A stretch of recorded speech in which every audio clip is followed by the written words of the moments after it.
Tarde a todas e a todos, e sejam todo mundo bem-vindo a mais uma live da revista Esboços, Histórias em Contextos Globais, que é a revista do programa de pós-graduação em História Global da Universidade Federal de Santa Catarina. E hoje tomamos esse espaço para divulgar o último número da nossa revista, que conta com uma sessão de debate a respeito do antropoceno, das distopias e das utopias. E nós contamos com um texto principal, mais 4 intervenções que o comentam, seguido de um texto de réplica de nossa autora convidada, que já está aqui conosco.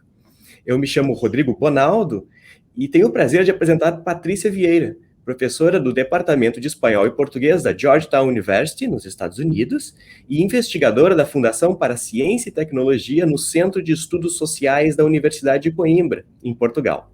Patrícia publicou livros como State of Grace, Utopia in Brazilian Culture, de 2018, Portuguese Cinema, The Staging of the New State, de 2013, Seeing Politics Otherwise, Vision in Latin American and Iberian Fiction, de 2011, Cinema no Estado Novo, A Encenação do Regime, de 2011, além de Existential Utopia, obra coletiva organizada em conjunto com Michael Mauder, de 2011. Então, seja muito bem-vinda, Patrícia.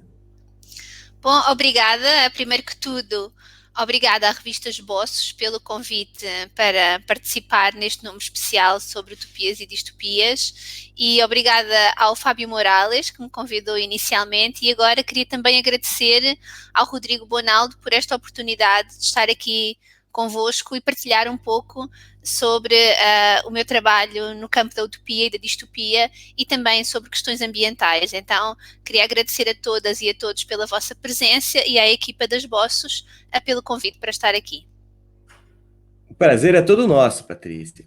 Bom, a gente preparou algumas questões para dirigir o debate, mas contamos também com a participação do público. Então, por favor, sintam-se à vontade, todas e todos, para postar perguntas aí no chat para a Patrícia, né, que a gente vai tentar responder, né, aqui durante este nosso pequeno debate de apresentação, nosso metadebate, né. Bom, vamos para a primeira questão, né, que já comenta alguns dos conceitos centrais da Patrícia, né. Seu texto, Patrícia, você comentou um para a gente já em livro de 2011 sobre a utopia existencial. Segundo esse argumento, as utopias também poderiam operar intra-historicamente ou intratemporalmente.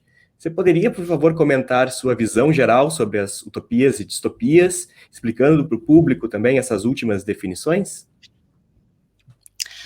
Bom, eu vejo as utopias não como um plano completamente definido que nós temos que atingir, mas bem mais como uma espécie de princípio utópico, um pouco como nos dizia um grande pensador da utopia, que era Ernst Bloch, que falava do princípio da esperança, não é? A utopia seria esta ideia de que o nosso mundo pode ser melhor e que podemos trabalhar para um mundo melhor, ou seja, não é um plano já completamente definido, mas sim a ideia de que podemos de alguma forma trabalhar para um mundo melhor. E talvez o erro de algumas sociedades comunistas no século XX foi precisamente esse, de verem a utopia como um plano que nós tínhamos que atingir a todo o custo, muitas vezes até sacrificando o presente e sacrificando pessoas no presente para atingir esse ideal. E a utopia está associada à ideia da modernidade, não é? Thomas More, que fundou a utopia, ou os estudos de utopia, com o seu livro Utopia, em 1516, realmente foi um dos primeiros pensadores da modernidade. E até à modernidade, a maioria das sociedades achava que o seu tempo era cíclico. Portanto, que nós íamos viver mais ou menos da mesma forma que tinham vivido os nossos pais e os nossos avós, não é? Havia também a noção de que ou o tempo era cíclico ou que poderia mesmo ser um tempo decadente. E eu estou aqui a pensar, por exemplo, em Hesíodo, no seu livro Os Trabalhos e os Dias. Ele acha que os seres humanos estão a viver numa idade do ferro, não é? Portanto, depois da idade do ouro, da idade da prata, tinha vindo uma idade mais decadente, que era a idade do ferro, em que os seres humanos tinham que trabalhar bastante para conseguir sobreviver. E esta ideia foi depois repetida por Ovídio nas Metamorfoses, novamente a ideia de que nós vivíamos numa idade decadente, não é? E este próprio pensamento está na Bíblia, não é? Portanto, nós tínhamos o Adão e Eva a viver no paraíso e depois há a queda e a saída do paraíso e, portanto, o início de uma vida difícil. Ou seja, é só com a modernidade que surge a ideia de que o tempo é linear e que nós estamos a caminhar para um futuro melhor, digamos assim, não é? E, portanto, isto é a base da utopia e do pensamento utópico.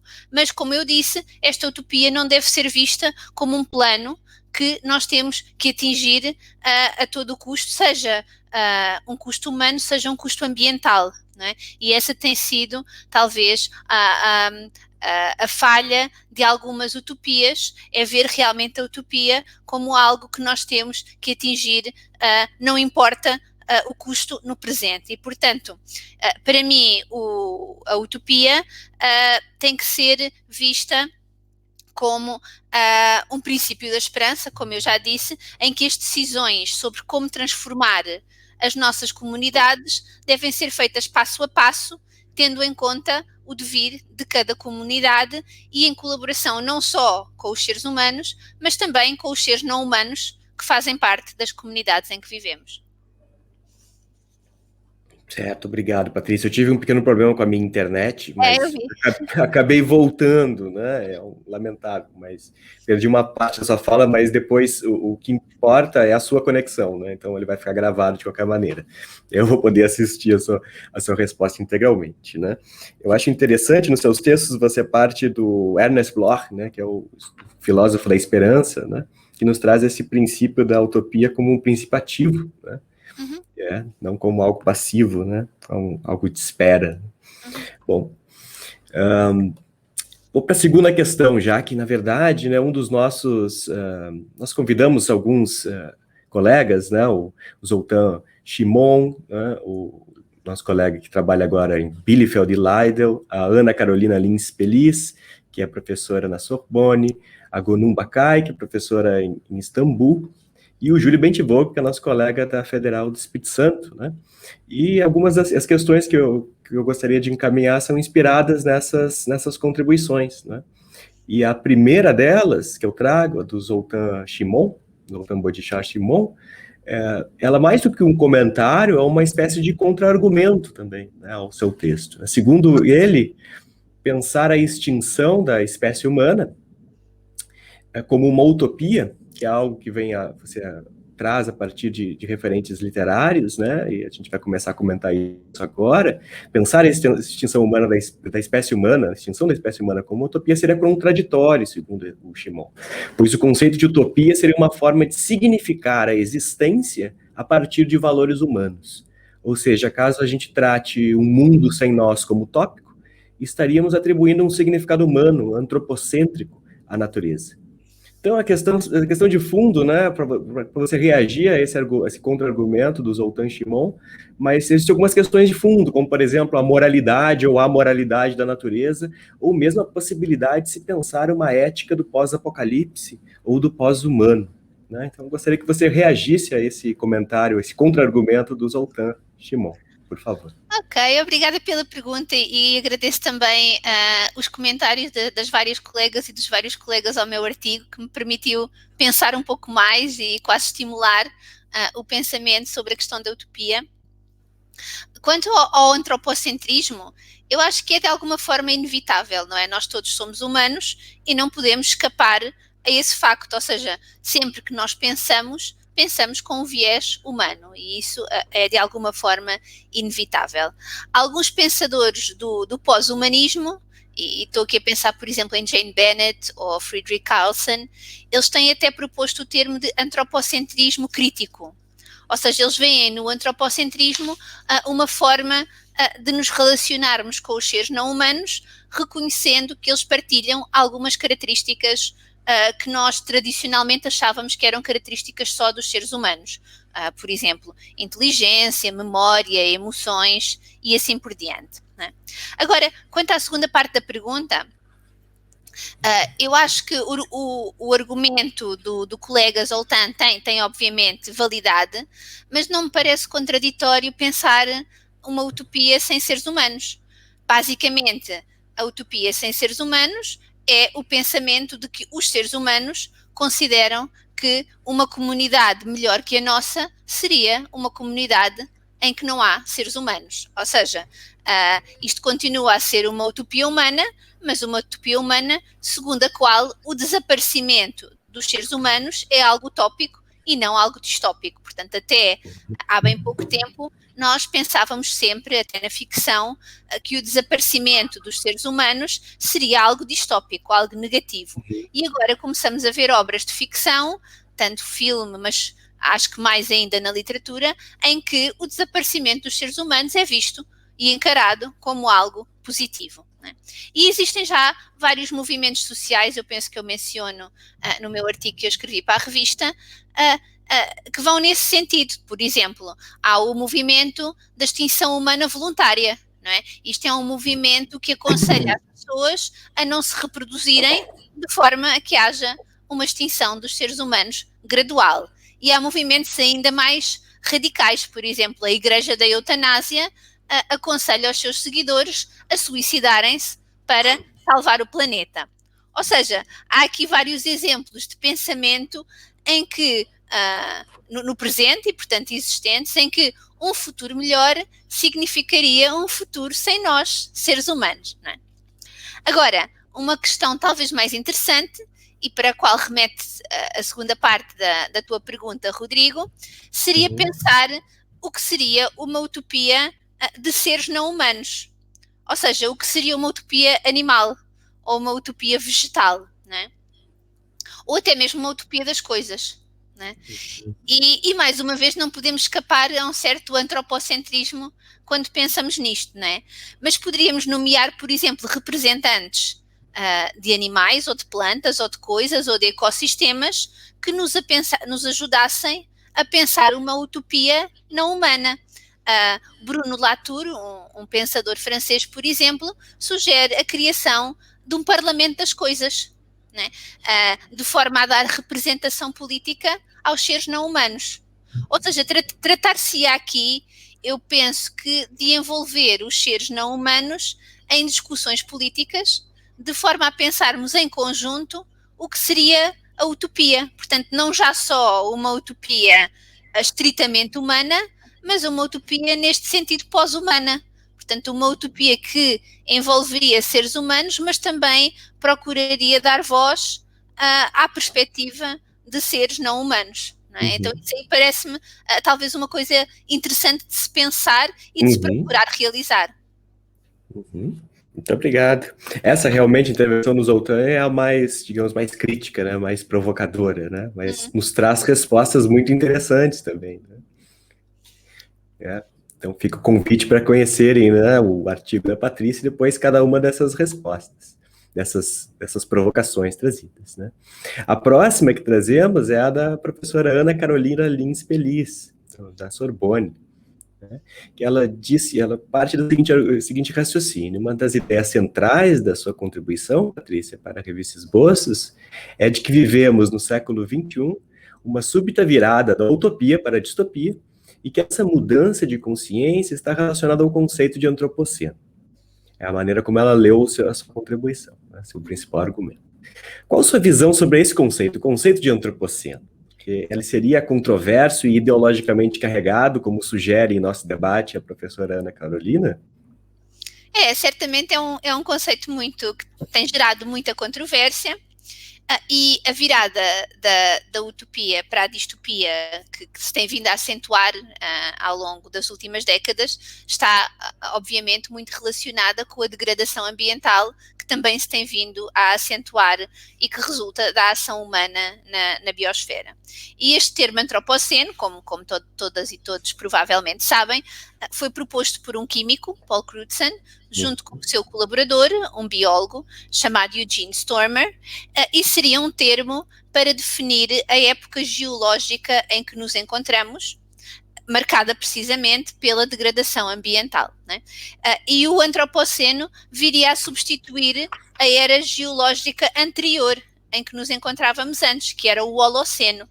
O Holoceno começou há cerca de 11.500 anos e foi uma época geológica muito definida por uma grande estabilidade climática, que permitiu, aliás, o desenvolvimento das grandes civilizações humanas, não é?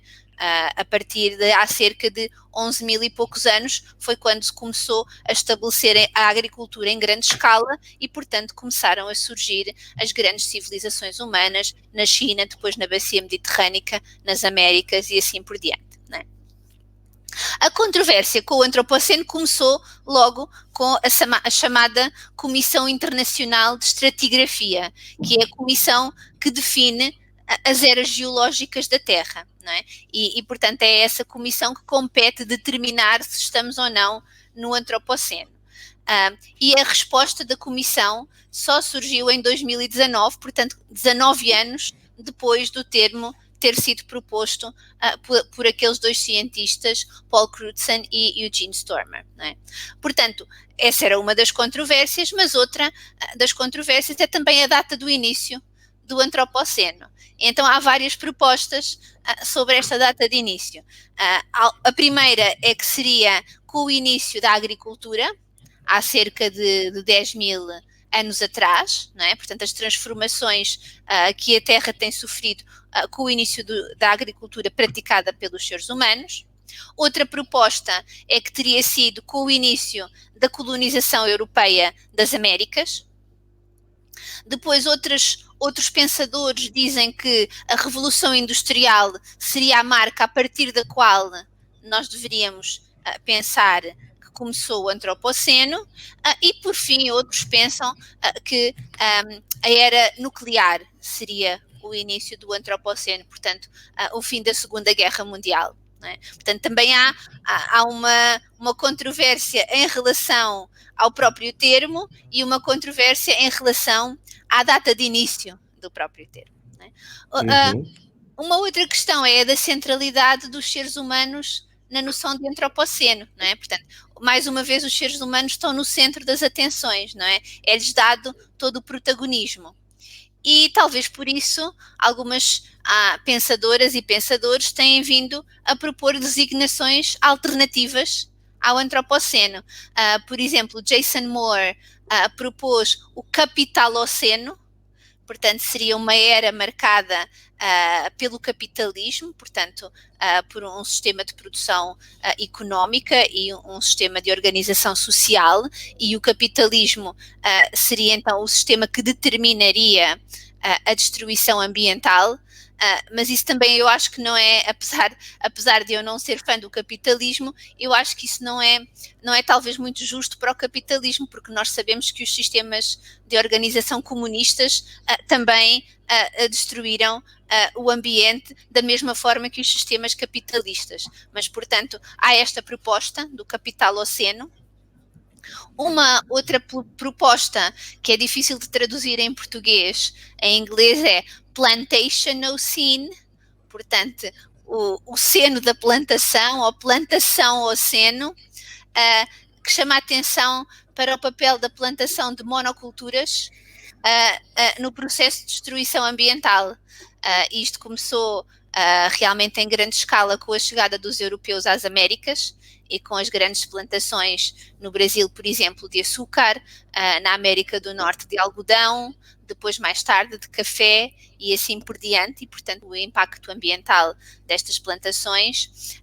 Donna Haraway, que é uma pensadora americana, surgiu o termo que eu também não sei muito bem pronunciar, que é Stuloceno, um termo alternativo que salienta a importância dos seres não humanos para pensar em possíveis saídas para esta crise ambiental. Portanto, há uma discussão em relação ao Antropoceno. Na minha é uma referência ao Lovecraft, não é? Stuloceno. Eu acho que o Stuloceno é uma união de dois termos. Stulo seria seres da Terra, alguma coisa assim. Portanto, seria a era dos seres da Terra, né, na opinião dela. Então, seria mais uma vez uma tentativa de fugir à centralidade do antropos, portanto, do ser humano, e pensar numa época que seria uma época em que havia uma partilha da Terra pelos vários seres que habitam a Terra. Portanto, esta é a proposta dela, não é? Ou seja, eu acho que o antropoceno a ser usado deverá ser usado como um conceito crítico, que denuncia realmente o papel do Homo sapiens, dos seres humanos, nesta devastação do mundo natural e na agora chamada sexta extinção em massa que estamos a atravessar, não é? Portanto, extinção sem precedentes de vastos números de animais e de plantas, não é? Que estamos a atravessar neste momento. Portanto, eu acho que é este conceito crítico, é neste viés crítico que deveríamos empregar o termo antropoceno. Eu pessoalmente acho essa questão do antropoceno fascinante, e sobretudo do conceito de antropoceno, porque assim como outros conceitos que nós utilizamos na vida política, não é apenas muito ressonante, quer dizer, diversos grupos o utilizam, e todo o seu campo semântico, né? Vamos pegar aí ambientalismo, mudança climática. Eu lembro que na minha infância, nos anos 80, se falava muito no efeito estufa, né? Quer dizer, então não é apenas ressonante, mas e também disputado, mesmo que eu negue a mudança climática, eu vou estar afirmando esse debate, a importância desse debate, né? Mas também muito volátil. Hoje mesmo, né, já fazendo uma propaganda para o colega Fábio Morales, né, eu divulguei ali no Facebook um evento sobre antropoceno no antigo... Não, isso é uma outra coisa. Hoje tem um evento dele, mas ele acabou de mandar também uma divulgação sobre o antropoceno na antiguidade. Quer dizer, o pessoal está pensando, né, outros limites, né, muito, muito voláteis para esse conceito.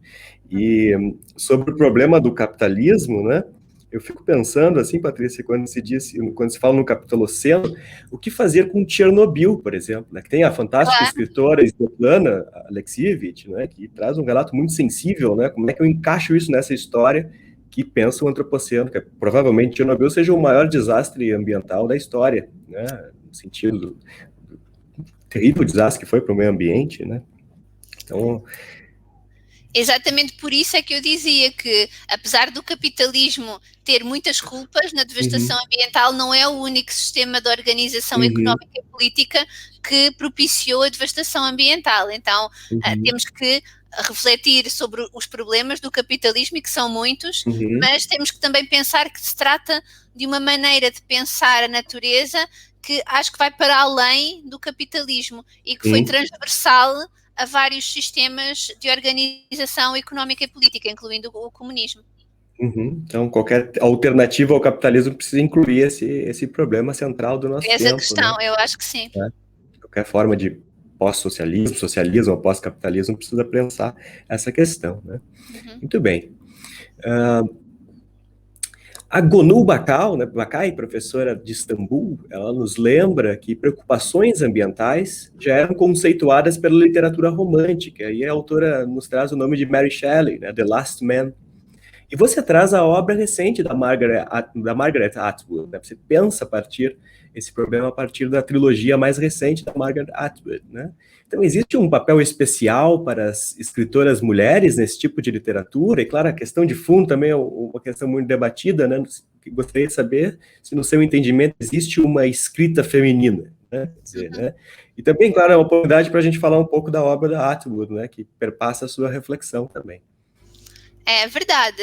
E assim, eu não sou grande fã deste conceito de escrita feminina, como sendo ontologicamente diferente de uma escrita masculina. É um conceito que foi proposto por Hélène Cixous, não é? no seu artigo Riso da Medusa, que é um artigo dos anos 70 e, portanto, que faz parte de um contexto intelectual bem diferente do nosso, e eu sou uma grande admiradora da obra de Cixous e especialmente deste artigo, mas não considero que haja uma escrita feminina que é radicalmente diferente da escrita masculina. Agora, claro que há uma ligação muito próxima entre preocupações ambientais e o feminismo. E, aliás, o campo do ecofeminismo tem produzido pensamento muito interessante sobre estas questões. Há várias razões para esta aproximação entre o feminismo e a ecologia, e uma delas é a relação histórica de exploração entre o meio ambiente e as mulheres, não é? A terra e a natureza eram muitas vezes vistas como femininas, e a desvalorização de ambas, das mulheres e da terra, estava associada durante grande parte da nossa história. Portanto, tanto a natureza como as mulheres eram vistas como entidades passivas, né, a ser conquistadas e dominadas pelos homens, não é? E isso é muito claro na história das Américas, inclusive na história do Brasil. Temos, por exemplo, a personagem literária de Iracema, não é? do romance de Alencar, em que nós temos claramente uma associação da terra brasileira a uma mulher indígena, que depois no fim do romance morre para dar lugar a uma nova civilização de contornos europeus, no lugar da civilização indígena que havia no Brasil, não é? E isto repete-se um pouco por todos os países da América. Temos nos Estados Unidos Pocahontas, no México La Malinche e assim por diante, não é? Então, há esta associação entre mulheres e natureza que tem sido muito estudada por ecofeministas. Estou aqui a pensar, por exemplo, em Carolyn Merchant, Val Plumwood e assim por diante.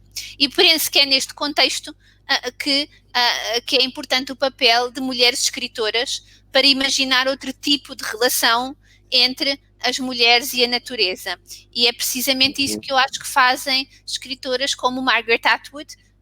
Um exemplo é esta trilogia Mad Adam, não é? Em que ela reflete sobre a relação entre os seres humanos e a natureza, mas em que, efetivamente, algumas das personagens centrais dos 3 romances são mulheres, não é? E, portanto, as mulheres já não têm mais esse papel passivo, mas são realmente figuras centrais nos romances de Atwood.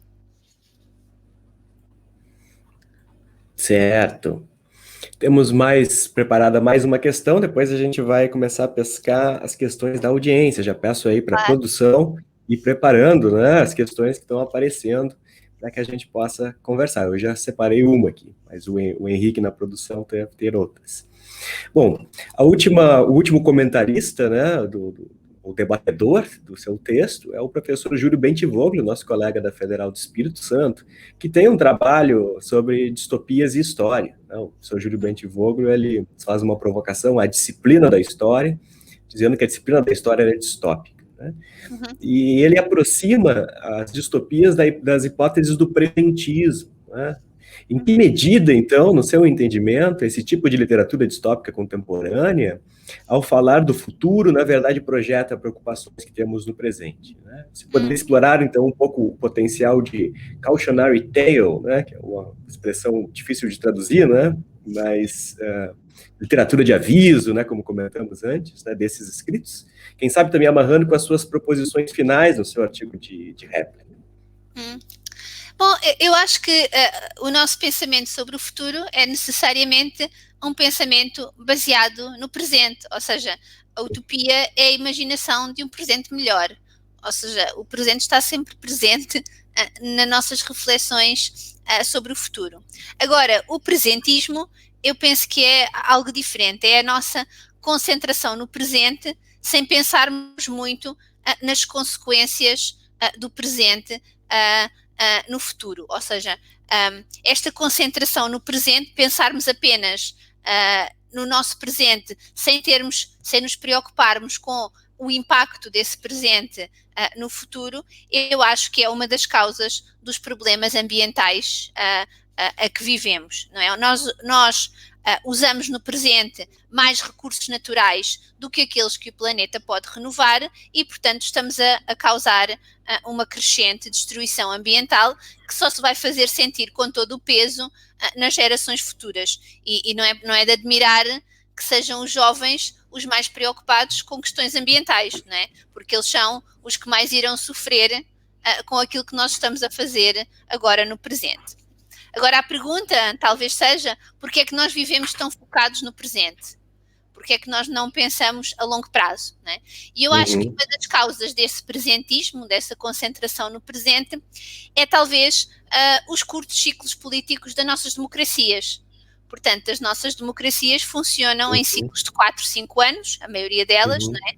E, portanto, torna-se difícil tomar decisões tais como a descarbonização das nossas sociedades, decisões essas que têm elevados custos económicos e cujos resultados nós só vamos ver daqui a várias décadas. Portanto, o presentismo talvez seja relacionado com o curto ciclo da democracia, e isso seria algo que nós teríamos que pensar de forma a ultrapassar esse presentismo.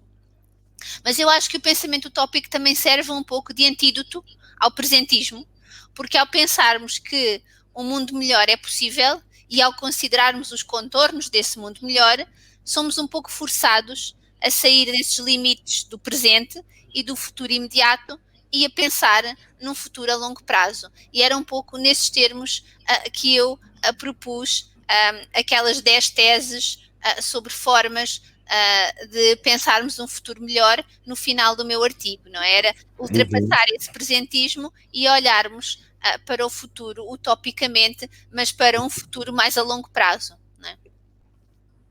Sabe que lendo o seu trabalho, Patrícia, também, não só os textos da Esboços, mas dando uma pesquisadinha que você já publicou, né, nos seus livros, e te ouvindo agora também, eu fico pensando numa frase que é atribuída aos comentadores de Giambattista Vico, né, que é um filósofo da história, que dizia no final do século XVIII, que a poesia, a criação, né, a poesia sempre vinha antes, né?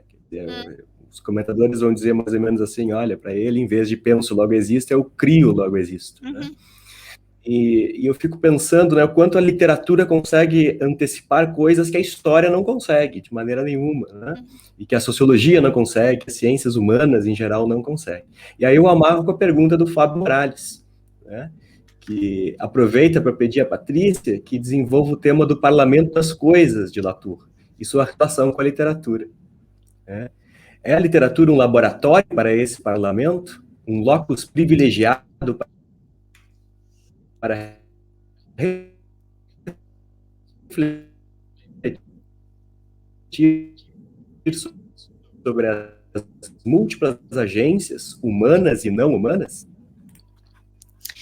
Eu acho que talvez essa é uma excelente pergunta e há várias formas de pensarmos sobre esse parlamento das coisas, mas eu acho que não só a literatura, mas a criação em geral, as artes, o cinema, por exemplo, eu trabalho bastante sobre a relação entre os seres humanos e as plantas, e na área das artes plásticas há muitos artistas que estão a pensar em formas de colaboração artística com plantas. Então, em formas de trazer a perspectiva dos seres não humanos para a sua prática artística. Então, eu acho que não só a literatura, mas todas as formas de criação muitas vezes antecipam caminhos que nós depois vamos seguir, digamos, na nossa existência económica e política.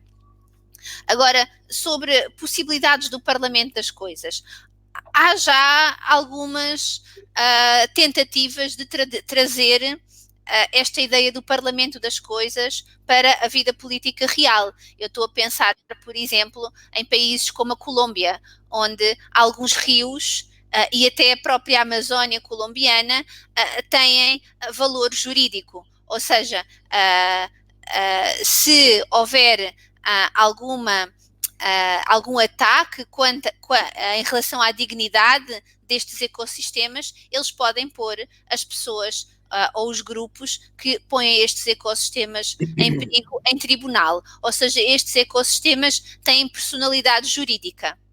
O mesmo se passa, por exemplo, na Nova Zelândia, com alguns ecossistemas que têm um valor fundamental para sociedades tradicionais da Nova Zelândia, neste caso os Maori. Não é? O mesmo se passa, por exemplo, em países como a Bolívia ou o Equador, em que a natureza, em geral, já faz parte, ou a proteção da natureza já faz parte da Constituição. Então, há já algumas tentativas de trazer esta ideia de um parlamento das coisas, ou seja, de trazer para a vida política humana a perspectiva de seres não humanos ou de entidades não humanas, neste caso rios, montanhas, etc. Ou seja, trata-se aqui realmente de pensar um novo tipo de política. Há uma pensadora que se chama Isabel Stengers que fala de cosmopolítica. E seria a política do cosmos, ou seja, uma política que não seria só humana, mas que incluiria realmente seres não humanos, incluindo, como eu disse, lagos, montanhas, animais, plantas, etc. Não é? Portanto, seria uma forma de alargarmos a nossa noção de política a seres não humanos, de forma a que as suas vozes possam ser escutadas e possam ter influência nas decisões políticas contemporâneas. Isto, no caso do Brasil, é especialmente importante em relação a ecossistemas que estão efetivamente em perigo. Estou aqui a pensar, por exemplo, na Amazónia, no Pantanal, portanto, ecossistemas que são muito importantes dentro do país, mas que não têm representação política. É muito importante, acho que a sua resposta, trazendo o problema da cosmopolítica, que é algo que vem sendo comentado, né? Muitas vezes também por pensadores aqui do sul global, né? Como o nosso ativista político, Ayrton Krenak, que é um pensador indígena, né? Que escreveu um livro, Ideias para Adiar o Fim do Mundo, o Fim dos Tempos, ou o Fim do Mundo, né? E ele nos diz assim, olha, os homens brancos dizem que o fim do mundo é algo inédito, né? Que o fim do mundo é algo sem precedentes, mas nós já vivemos isso várias vezes, né? Então, o que você poderia nos dizer a respeito do papel do sul global nessa equação? Aqui é uma questão importante para nós também, pensando na obra do Dipesh Chakrabarty, né? Que é um historiador, talvez o historiador mais importante que entrou nesse tema, também citado por você. Bom, eu acho que há várias questões aqui em relação ao fim do mundo. Talvez seja de pensar o fim de que mundo e de quem é esse mundo que nós estamos a pensar o fim, não é? Porque o pensamento sobre o fim do mundo faz parte, obviamente, da cultura ocidental também, é o pensamento milenarista, não é?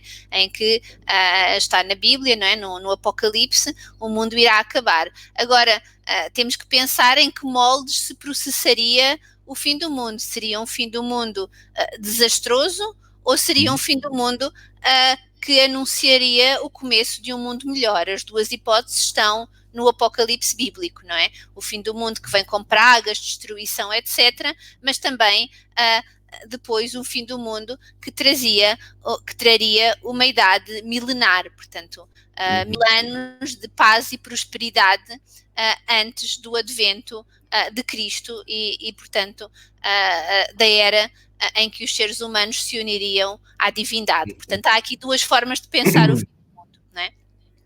Claro que esse fim do mundo e a ideia do final do mundo está presente em várias culturas, incluindo em muitas das culturas indígenas que efetivamente viveram o fim do mundo e viveram esse apocalipse com a chegada dos europeus aos seus territórios, e esse é o caso que mencionavas do livro de Krenak, não é? Portanto, o fim do mundo para muitas populações indígenas já aconteceu com a dizimação das suas culturas tradicionais, e isso é particularmente importante porque muitas das culturas indígenas têm soluções diferentes para a relação entre seres humanos e não humanos, e são soluções com as quais o pensamento ocidental poderia aprender bastante.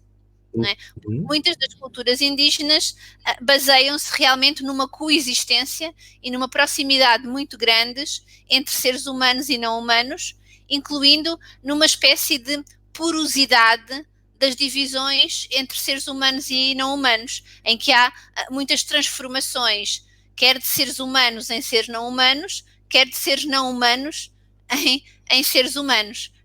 Por exemplo, os xamãs das culturas indígenas, por exemplo, amazónicas, são pessoas que têm a capacidade de se transformar em seres não humanos e, portanto, de aprender com a perspectiva dos seres não humanos, não é? Essa é a ideia do perspectivismo do antropólogo brasileiro Eduardo Viveiros de Castro, que estudou precisamente as culturas amazónicas, não é? Da mesma forma, e eu falo da Amazónia que conheço um pouco melhor, muitos seres não humanos transformam-se em seres humanos. Os botos, que são os golfinhos de água doce da Amazónia, um dos mitos mais prevalentes na Amazónia é que os golfinhos, os botos, se transformam em homens, né, e seduzem as moças locais. Ou seja, há uma série de metamorfoses que mostra que estas fronteiras entre seres humanos e não humanos não estão muito definidas. Ou seja, que os seres não humanos são quase seres humanos e que os seres humanos são quase seres não humanos, não é? Há árvores que falam, etc. Portanto, temos muitos exemplos. E, portanto, a cultura ocidental poderia aprender bastante com essas culturas indígenas em que não há essa divisão tão definida entre humanidade e não humanidade. E seria talvez uma ideia de ver o mundo que nós poderíamos usar de forma a ultrapassar esta visão da natureza como objeto, que é a que nós temos no Ocidente, não é? Um objeto que nós podemos usar de forma instrumental apenas para conseguirmos os nossos objetivos humanos, não é? Temos ainda espaço para algumas questões da audiência, né? O professor Alfredo Ricardo Silva Lopes, da Universidade Federal do Mato Grosso do Sul, faz a seguinte questão. Agradeço a professora Patrícia Vieira pelos esclarecimentos. Na sua opinião, o que levou à consolidação do antropoceno enquanto conceito, já que a degradação ambiental já vem sendo percebida ao longo do século XX? Já exploramos um pouco essa questão, mas se você quisesse dizer mais algumas palavras a respeito, fique à vontade. Sim. Bom, essa é uma boa questão e tem a ver um pouco, prende-se um pouco com aquilo que eu dizia, de que não há uma data definida para o início do antropoceno, não é? Algumas pessoas, inclusive, veem no advento da era digital e da internet uma outra possível data para o início do antropoceno. Agora, porquê agora? Eu acho que uma das razões é que até ao fim do século, talvez meados do século XX, a degradação ambiental era conhecida pelos cientistas, mas acho que não tinha ainda chegado, talvez, à opinião pública da forma como tem chegado nas últimas décadas. E isso deve-se, talvez, ao facto de que no seu dia-a-dia as pessoas começam a ser impactadas por questões ambientais de uma forma que não eram até agora. Nós sabemos que a geração que está a nascer neste momento, portanto a geração, digamos, dos filhos das pessoas que estão agora em idade de ter filhos, vai ser a primeira geração no mundo ocidental que vai viver pior do que os seus pais, desde já há mais de 100 anos. Ou seja, a expectativa das crianças que estão a nascer agora no mundo ocidental é que vão ter uma vida pior em termos de esperança média de vida, de questões económicas, etc., pior do que os seus pais. E isto já não acontecia no mundo ocidental há várias gerações. Portanto, as questões ambientais e de degradação ambiental começam a ter um impacto muito visível na vida das pessoas. Até em termos da poluição atmosférica, nós vemos cidades como, por exemplo, Beijing, Nova Delhi, que durante alguns meses do ano as pessoas deixam de poder sair de casa por causa da poluição ambiental, não é? Portanto, a poluição dos rios, dos mares, isto tudo são questões que se tornam muito óbvias no dia-a-dia das pessoas. E eu acho que talvez por causa disso o termo antropoceno surgiu neste momento, porque se torna realmente claro para toda a gente que há um problema que tem que ser resolvido. E essa percepção já existia, digamos, no universo científico, mas acho que está a chegar cada vez mais ao grande público e talvez se deva a isso, a esta popularidade do termo antropoceno.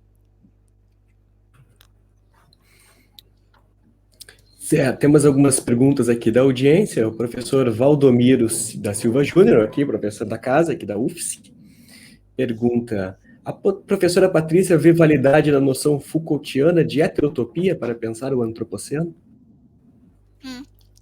Bom, talvez, ou seja, heterotopias eram zonas, se bem me lembro das minhas leituras de Foucault, um pouco fora, digamos, do dia-a-dia da comunidade, não é?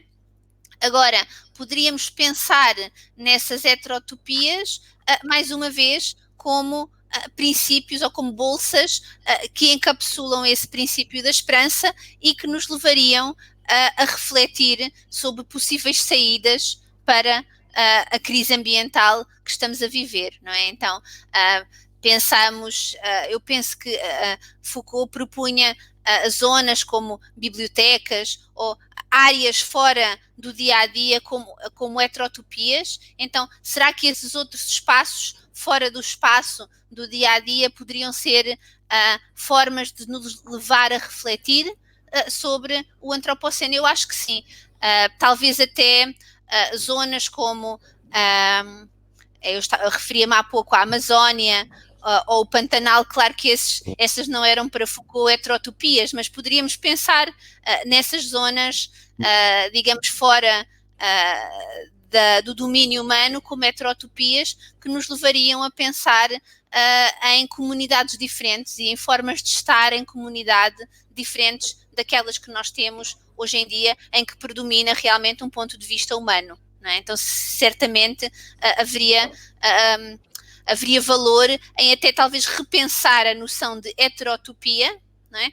Para tornar essa noção útil no debate sobre questões ambientais que estamos a atravessar. Uhum. Uma pergunta agora de uma estudante do nosso programa de pós-graduação, a Daniele Dornelles. E ela pergunta se a professora Patrícia analisa a existência desses movimentos anti-humanos não ficcionais como apropriação da teoria malthusiana, e se podemos hoje percebê-las na perspectiva de um possível ecofascismo. Ok. Essa é uma pergunta, eu acho, muito importante, a questão malthusiana e a questão da população, não é? Porque, obviamente, Malthus dizia que, ou seja, a ideia de Malthus era que a população humana se multiplicava demasiado rápido e que, portanto, ia haver um ponto em que não ia haver recursos suficientes para alimentar toda a gente e que, portanto, isso ia levar, digamos, à fome generalizada, especialmente entre os pobres. Malthus era bastante racista e bastante classista, né? Portanto, ele achava que os ricos, ou pelo menos está implícito no seu texto, que os ricos e os brancos são moralmente superiores aos pobres e às pessoas não brancas, não é? E talvez por isso, por esse pendor racista e classista da obra de Malthus, a questão da população ficou sempre associada a essa visão, digamos, racista do debate. Agora, eu acho que é muito importante nós pensarmos a questão populacional para além destas questões racistas. Ou seja, a população humana nos últimos 50 anos duplicou. Quando em 1970 os seres humanos eram metade do que são agora, não é? A população humana não pode continuar a duplicar a cada 50 anos, porque por mais que se faça reciclagem, a Terra, o planeta, não tem recursos para toda esta população. E mais, se nós quisermos dar as mesmas oportunidades a todas as crianças que nascem, não é? Não há certamente recursos para tantas crianças. Ou seja, é preciso pensar na questão populacional de forma responsável. E isso englobaria, primeiro, trazer meios às mulheres dos países mais pobres para terem controlo sobre a sua sexualidade, ou seja, para terem meios de contraceção e poderem elas próprias decidir se têm ou não têm filhos. Nós sabemos que na maioria dos países mais desenvolvidos acaba por haver uma estabilização ou até um decréscimo da taxa de natalidade e, portanto, é urgente pensarmos sobre esse problema nos países mais pobres, de forma a que as crianças que nascem tenham as mesmas oportunidades das crianças nos países mais ricos, não é? E de forma a que realmente a Terra, o planeta Terra, não fique exausto por a população aumentar, digamos, duplicar a cada 50 anos. É algo que é claramente insustentável. Uhum. Vamos esperar para ver se teremos um baby boom depois da pandemia também, né? Exatamente. É possível que isso aconteça também nos países centrais, faz tempo que isso não ocorre, né? É verdade. Nos países do norte. Bom, o Fábio Morales fez mais uma pergunta, eu não sei, a gente já falou sobre esse assunto, sobre o perspectivismo ameríndio, né? onde ele pergunta o seguinte, proposta por Viveiro de Clastre e outros pesquisadores. Será que essa noção de perspectivismo reconfigura as noções de utopia e distopia? Um mundo no qual os humanos não desapareçam, mas que reconheçam a possibilidade, a posicionalidade da humanidade, já que as onças também são humanas e nos veem como não humanos. O antropocentrismo é inviável. Seria essa uma utopia pós-antropocênica? É bem interessante pensar o perspectivismo junto com o pensamento utópico. É algo que eu ainda não tinha refletido sobre isso. Agora, efetivamente, eu em algum momento pensava sobre o que seria a utopia dos não-humanos, não é? Então talvez o perspectivismo nos forneça uma ferramenta teórica para pensarmos sobre isso, não é? Qual seria a utopia do ponto de vista das plantas ou do ponto de vista dos animais? Segundo o perspectivismo de Viveiros de Castro e segundo o perspectivismo das populações ameríndias, os seres não humanos também têm uma perspectiva e uma cultura semelhantes à dos seres humanos. Portanto, essa é a ideia de Viveiros de Castro, é que há não um multiculturalismo nas populações ameríndias, mas um multinaturalismo, ou seja, a cultura de seres humanos e não humanos é igual, não é? Portanto, não há multiculturalismo porque as culturas são todas iguais, tanto dos seres humanos como dos seres não humanos. O que há nas populações ameríndias é um multinaturalismo, ou seja, é a natureza de cada ser é que é diferente. Portanto, a natureza dos humanos é diferente da natureza das onças, que é diferente da natureza das plantas, etc. Mas todos partilham a mesma cultura. Então, se nós temos a mesma cultura, nós humanos, temos a mesma cultura que as onças e que os botos e que as árvores, então as onças, os botos e as árvores também podem pensar utopicamente, não é? E então isso levar-nos-ia mais uma vez à questão do que seria a utopia desses seres não humanos, não é? Isso é uma questão que nós, seres humanos, só podemos responder aproximativamente, porque nós não estamos, digamos, no pensamento desses seres não humanos. Mas podemos tentar imaginar o que seria uma utopia das árvores, ou uma utopia das onças, não é? E isso seria um exercício da imaginação que, mais uma vez, eu acho que muitas vezes é a literatura ou as artes que nos permitem fazer, não é? Esse tipo de exercícios que nos dão pontes para pensar essas perspectivas dos seres não humanos e obras como a de Margaret Atwood ou obras, por exemplo, sobre literatura amazónia, em que realmente os animais e as plantas têm um papel fundamental, permitem-nos entrar nesse mundo dos seres não humanos e pensar o que seria uma utopia para eles. Bom, temos ainda mais a produção, temos ainda questões do público? Ou o público está tímido? Acabaram as questões do público. Bom, então nos aproximamos também do nosso, até extrapolamos um pouco o nosso tempo, que seríamos combinado 40 minutos, né? Então eu agradeço a professora Patrícia Vieira pela sua disponibilidade, pela sua simpatia, e também responder as nossas questões e aproveito para convidar todas e todos, então, a conhecer o último número da revista Esboços, no qual contamos com o texto principal da professora Patrícia Vieira, as respostas, os comentários, né, os debates de 4 pesquisadores, e depois também o texto de réplica da professora. Então, eu agradeço a professora Patrícia, então, logo a palavra para suas considerações finais. Bom, eu queria mais uma vez agradecer a todas e a todos pela vossa presença virtual. Infelizmente, neste momento não pode ser a presença concreta. Queria também agradecer ao Rodrigo pela sua simpatia, por moderar este debate, e agradecer mais uma vez ao Fábio pelo convite inicial de colaborar com os Esboços, e espero que possamos continuar a colaborar no futuro. E queria agradecer mais uma vez a presença de todas e todos vocês. Tá certo, muito obrigado, Patrícia, e até mais para todo mundo. Obrigada, tchau a todos. Tchau.